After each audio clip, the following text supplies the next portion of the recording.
얼마 전 주점을 운영하던 60대 여성이 코로나로 경영난에 몰려 극단적인 선택을 한 안타까운 일이 있었죠. 빚더미에 짓눌려 헤어날 방법을 찾지 못했던 이분이 법원의 개인 파산이나 회생 제도를 이용했더라면 하는 아쉬움이 컸습니다. 법원의 관리를 받아가면서 빚더미에서 벗어날 수 있는 방법을 알아보겠습니다. 서울회생법원 개인 파산 관제인을 맡고 있는 김영진 변호사 모셨습니다. 변호사님 어서 오십시오. 안녕하세요. 제가 방금 말씀드렸는데 요즘에 이 빚더미에 눌려서 개인 파산, 개인 회생을 신청하는 분이 많다고 하던데 지금 개인 파산 관제인으로 계시잖아요. 네. 어떻게 좀 피부로 많이 느끼고 있습니까? 어떻습니까? 전국 법원의 개인회생 신청 건수가 지난 4월부터 7월까지 한 7천여 건 정도 되는데요. 네. 개인 파산 신청은 같은 기간 한 3,900건에서 4,900건까지 이렇게 늘어난 걸로 알고 있습니다. 네. 서울회생법원은 또 6, 7월 모두 1,000건을 넘었고요. 개원 이래 최대 수치라고 하는데요. 네. 근데 사실 서울회생법원 개인 파산 관제인으로 제가 있지만 저도 최근 신문 기사를 보고 알게 됐고요. 네. 아직 체감하지는 못하고 있습니다. 음, 왜냐하면 채무자들이 이렇게 경제적으로 어려웠다 그래가지고 바로 파산 신청에 들어가시는 건 아니거든요. 네. 그러니까 파산 신청을 하셔도 워낙 이제 그 다른 파산 신청 건수가 많기 때문에 신청 후에 법원이 파산 원인이 있는지를 검토해서 이제 파산 선고를 하는데 한 2, 3개월 내지 3, 4개월 정도의 시간이 네. 걸리고요. 그리고 파산 선고를 하면서 이제 파산 관제인이 선임돼서 제가 일을 맡게 되기 때문에 잘 그런 걸 아직은 체감하지 네. 못하고 있습니다. 이제 코로나로 자영업자 소상공인들이 굉장히 어렵잖아요. 네. 그다음 이제 신청이 늘어나면 이제 개인 파산 관제인들한테 맡겨진 일이 앞으로 굉장히 많이 늘어날 수가 있겠네요. 네, 맞습니다. 네. 그런데 그 개인 파산이 있고 네. 또 개인 회생이 있던데 그 어떤 차이점이 있습니까? 개인 파산은 재산보다 이제 빚이 많고 소득이 없어서 더 이상 빚을 갚을 수 없을 때 이제 빚 전체를 갚지 않도록 면책해주는 제도고요. 빚을 전부 이렇게 탕감을 받는 거예요. 네. 이제 그 경우에 이제 소액 임차 보증금 서울 같은 경우에 3,700만 원, 뭐 6개월간의 생활비 이런 거는 이제 면제 재산이라 그래가지고 이거는 제외하고 나머지 자산들을 이제 파산관제인이 처분을 하게 됩니다. 근데 이제 그렇게까지 가는 경우가 그렇게 많지는 않죠. 네. 그리고 이제 그렇게 숨겨둔 재산이 없으면 이제 빚 전체를 결국 면책을 받아서 탕감받을 수 있게 되는 거고요. 또 파산 선고되면 공무원이나 뭐 부동산 중개업자, 뭐 사립학교 교원 등 될 수 없는 법률상의 제약이 여러 가지 제약들이 네. 있습니다. 파산을 선고받고 직업을 가질 수 없는 그런 게 있다는 네, 거죠. 그러니까 복권에서 면책에서 복권되기까지는 그런 직업들을 가질 수가 없는 거죠. 면책이라는 건 이제 빚을 다 탕감을 받고 나서 네. 이제 복권 되기까지는 얼마나 많은 직업을 못 갖게 되나? 거의 뭐 직장생활 못 하나요? 법률에 한 200개 정도의 직업이라고 하는데요. 웬만하면 그래 직업을 못 갖겠네요. 근데 이제 뭐 뒤에서도 말씀드리겠지만 그런 거에서 빠져나가는 직업들도 있고 해서 네. 지금은 그거에 대해서 제도적 문제점은 좀 이따가 다시 말씀드리겠습니다. 네. 그러면 빚을 탕감받고 복권 되기까지 보통 얼마나 걸립니까? 짧게는 6개월이고요. 네. 길게는 뭐 2, 3년 거는 그런 채무자들도 있죠. 2, 3년 정도 걸리는 네, 정도고요. 네. 그럼 파산과 달리 또 개인 회생제도라는 게 있던데 개인 회생제도는 어떤 차이가 있나요? 개인 회생은 소득이 있는 채무자가 네. 이제 최저 생계비를 제외하고 왜냐하면 그분들도 살아야 되니까요. 네. 그걸 제외한 소득을 최소 3년간 이제 채권자들한테 갚고 나머지는 이제 면책시켜주는 제도입니다. 그러니까 빚의 일정 부분을 내가 갚겠다는 변제 계획선, 변제 계획안을 제출을 하고 법원에서 승인 받아가지고 이제 계획 동안 3년, 최소 3년, 뭐 길게는 5년 동안 갚으면 되는 거죠. 네. 그러니까 법원이 인정해준 빚을 한 3년에서 5년 동안 갚아나간다는 네. 거죠? 네. 그럼 갚아나가야 할 빚이 전체 빚이 한 어느 정도로 보통 결정이 되나요? 그건 채무자마다 자기가 네. 현재 소득이 얼마 정도 되는지 그리고 그러니까 뭐 가족도 있을 테고요. 네. 그러면은 최저 생계비로 빠지는 부분이 당연히 줄어들기 때문에 그거는 채무자가 본인이 얼마나 버는지하고는 그렇게 큰 관계는 없고요. 가족들 가지고 다 따져야 됩니다. 네. 자, 그러면 뭐 잠깐 말씀을 하셨는데 어떤 상황, 어떤 조건에서 이런 개인 파산이나 개인 회생을 신청할 수 있을까요? 일단 먼저 개인 회생은 재산보다 당연히 채무가 많고 네. 담보가 없는 채무의 경우는 5억 원, 담보가 있는 채무의 경우는 10억 원을 넘지 않아야 됩니다. 그리고 이제 그분들이 매달 월급이나 사업 등 연금 소득 등 정기적이고 확실한 수입이 계속해서 벌어야 되는 거죠. 그래야만 개인 회생을 신청할 수 네. 있고요. 네. 근데 개인 파산은 그런 제한이 없고 네. 현재 소득이 없거나 소득이 있어도 최저생계비 이하의 소득을 받으면 개인 파산을 신청할 수 있습니다. 그러니까 개인 파산은 뭐 빚을 조금 더 갚을 수가 없는 네, 상황에서 결국은 손을 들어버리는 그런 네, 거죠. 그분들도 사셔야 되니까요. 네. 그러면 그분들이 이제 빚을 더 이상 안 갚는 거잖아요. 네. 그러면 이제 경제 생활을 어떻게든 해야 되잖아요. 네. 그럼 해서 번 소득은 어떻게? 그러니까 그 이후에 파산 선고 이후에 발생하는 자산은 신득 재산이라 가지고 이 파산 관제인이 그 소득까지는 건드리지는 못합니다. 그 사람들이 파산 선고 이후에 버는 소득들은 자기가 다 가져가는 거죠. 아, 그거는 다 신청한 분이 네. 다 가져간다 네. 이거죠. 그러려면 뭐 숨겨둔 빚이 있거나 뭐 그런 건 전혀 있으면 안 되겠네요. 그렇죠. 네, 그걸 다 조사를 하게 됩니까? 네, 맞습니다. 네. 자, 현장에서 뭐 개인 파산 관제인으로서 지금 많은 일을 하셨는데 혹시 기억나는 사례라든지 좀 주목이 되는 그런 일이 있으면 좀 소개해 주실까요? 그러니까 사업상 어려워서 개인 파산을 신청하신 분들은 예. 그 사업상 재기를 위해서 파산 신청을 하는 거지만 최근 눈에 띄는 분들은 그 자식에게 빚을 상속해주지 않기 위해서 비용 및 수고를 감수하고 신청하시는 어르신들이 많습니다. 자식한테 빚을 네, 넘겨주지 네. 않기 위해서. 그러니까 예전에는 그분들이 사망하면 이제 재산보다 채무가 많으니까 상속인은 상속포기나 한정 승인 신청해가지고 네, 그러니까 망인의 채무를 정리하려고 노력했지만 그렇죠.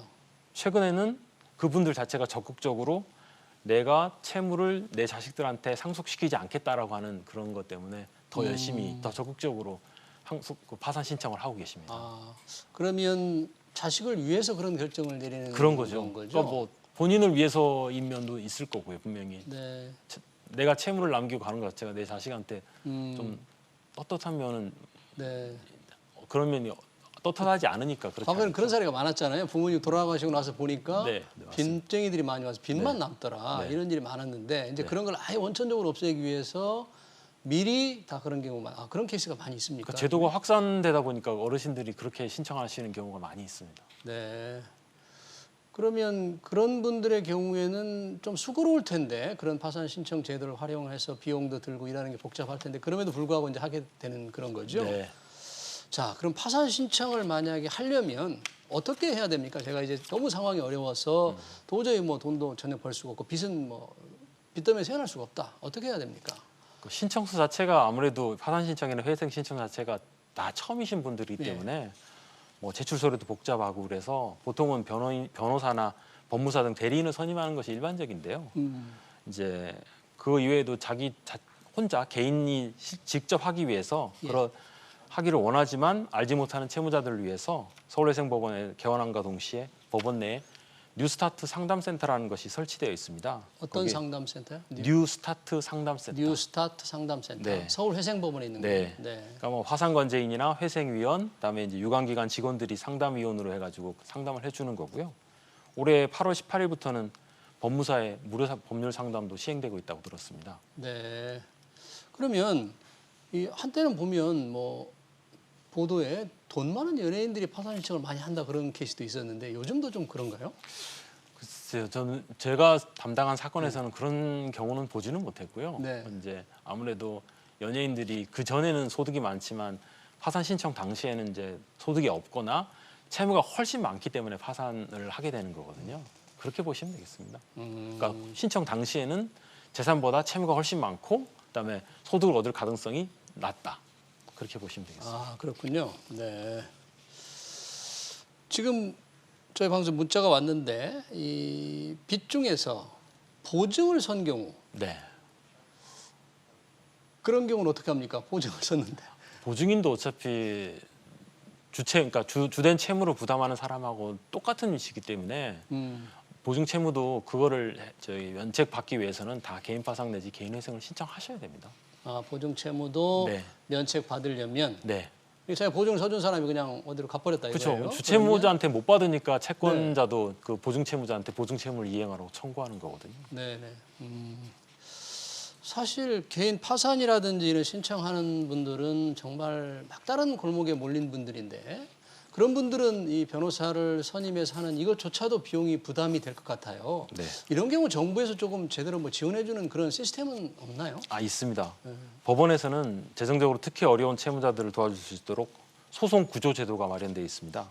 그러니까 재판을 받기 위한 비용인 소액 인지는 채무자 본인이 부담해야 되지만 네. 채권자에게 송달한 송달료, 그다음에 소송 구조 지정 변호사, 그러니까 지정 변호사를 선임해 주는 거죠. 네. 는 전액 그 법원이 소송 구조 제도를 통해 가지고 구조를 해주는 거고요. 파산 관계인 선임 비용도 30만 원을 한도로 해가지고 소송 구조 지원을 받을 수 있습니다. 뭐 보통의 경우에 개인 파산 이 절차를 진행하는 데는 비용이 대략 어느 정도 들어가나요? 그거는 채무자의 그 채무의 뭐 종류라든지 채권자의 수, 그다음에 이제 얼마나 뭐 그 전에 파산 직전에 상황이 복잡했는지에 따라 가지고 내용이 금액이 달라져서요. 네. 뭐 법무사건, 변호사건 금액이 종류는 좀 천차만별인 걸로 알고 네. 있습니다. 여튼 정부에서 좀 지원을 해주는데 그런 분들을 전부 다 지원해줄 수는 없겠죠. 지정 요건 내지는 예산 범위 내에서 법원에서도 하는 것으로 알고 있습니다. 네. 왜냐하면 뭐 지금 정부가 긴급재난지원금을 지급한다고 하니까 이렇게 어려운 분들 파산 신청하거나 회생 신청할 때도 정부 지원으로 조금 도와줬으면 좋겠는데 그런 게 제도적으로 돼 있는지 모르겠어요. 그것까지는 저도 잘 네, 모르겠어요. 아마 돼 있을 것 같습니다. 네. 사실 아까 말씀하실 때 이제 개인 파산이 인정이 되면 빚을 다 면책, 다 탕감받는다고 했잖아요. 네. 좀 악용하는 분들 뭐 보셨습니까? 많은 일을 하셨을 텐데. 저는 뭐 이제 제가 개인 파산 관계를 했지만 경력이 오래되지는 않았기 때문에 잘 네. 모르고 있는데요. 네. 뭐 그러니까 빚 탕감받으려는 속셈으로 이제 재산 빼돌리거나 네. 아니면 교묘하게 감추고 있는 얌체 파산 신청자들이 있다고 제가 들었습니다. 뭐 외국에서 기업체 운영하면서 파산 신청하거나 해외에서는 기업 네. 운영하는데 예, 근데 해외에서 이제 기업 운영하는 자체가 잘 안 드러나는 거죠. 국내에서 잘 모르니까. 네, 네. 그다음에 이제 퇴직금을 현금으로 받아가지고 쓰고 난 다음에 파산 신청하거나 퇴직금도 이제 결국 재산이거든요. 네. 그다음에 이제 자녀 명의 아파트를 사서 이제 자녀 명의로 놔두거나 그다음에 부모에게 상속받았는데 그 부동산을 법원에 알리지 않거나 이런 경우들이 많고요. 네. 최근에는 뭐 억대 재산을 차명으로 숨긴 채 급여 외에는 재산이 없다면서 개인회생 절차를 밟아 수억 상당의 채무를 면책받은 모 재벌 회장도 있는 것으로 알고 있습니다. 재벌 회장님도. 네. 그런 분들도 계시군요. 네. 그리고 그분들은 다 이제 징역형 벌금형 받았죠. 그렇게 그 숨겨서 일반 재산을 악용하는 경우에 결국은 법원이 안 들어주는 거죠, 그런 거 다 해서. 네, 그 법원 채무자가 재산을 은닉하고 파산을 신청하면 결국 법률에서 파산 신청 자체를 기각시키거나, 예. 그다음에 그러니까 채무를 갚지 않아도 된다는 면책 불허가 결정을 내리거나, 네. 아니면 면책을 시켰다라도 나중에 발견되면 취소시킬 수가 있거든요. 그런 통계가 있는지 모르겠는데 파산을 신청한 전체 건수 중에서 받아들여지는 비율을 용어를 뭐라고 하는지 모르겠는데 어느 정도나 될까요? 일단 뭐 말씀하신 그 뭐 파산 신청 기각되거나 면책 불허가 되거나 그다음에 이제 면책이 취소되는 그런 비율 자체는 뭐 되게 낮은 걸로 알고 있고요. 예. 이제 웬만하면 성실한 채무자들은 이제 그 새로운 그 스타트를 시작을 위해서 법원에서도 많은 배려를 하고 있는 것으로 알고 있습니다. 이 개인 파산이나 회생이 이제 앞으로 늘어날 것 같으니까 영업적으로 이걸 조금 부추기는 그런 변호사들도 많다고 제가 들었는데 그런 사례도 좀 많이 있습니까? 어떻습니까? 저는 결국 그 변호사가 부추기는 것보다는 그 재산을 은닉하려고 하는 그 채무자의 그 불법적 동기 그게 더 집중을 해야 되지 않나 생각합니다. 재산을 이제 숨기려고 하는 네. 그런 게 있는 거죠. 그게 변호사가 부추겨서 뭐 되는 건 아니거든요. 그 네. 채무자도 그걸 적극적으로 그걸 은닉하려는 동기가 있은 상황에서 그런 일이 일어나니까요. 개인 파산도 있고 또 법인 파산도 있잖아요. 네. 이게 우리가 말하는 법정 관리하고 좀 다른 거예요? 법인 파산이라는 건? 법정 관리라는 거는 이제 법원이 그 회사 내지는 개인을 관리하기 때문에 어떤 의미에서는 다 법정 관리라고 봐야 되겠죠.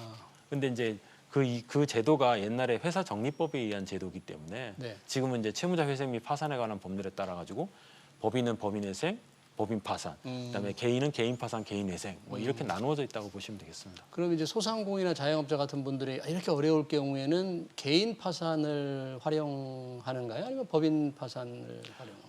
그분들은 법인 파산을 할 수도 그러니까 법인 파산이 아니죠. 개인 파산을 할 수도 있고 네. 규모가 크면 법인 회생을 할 수도 그러니까 일반 회생을 할 수도 있고요. 일반 회생. 그다음에 개인 회생을 할 수도 있습니다. 네.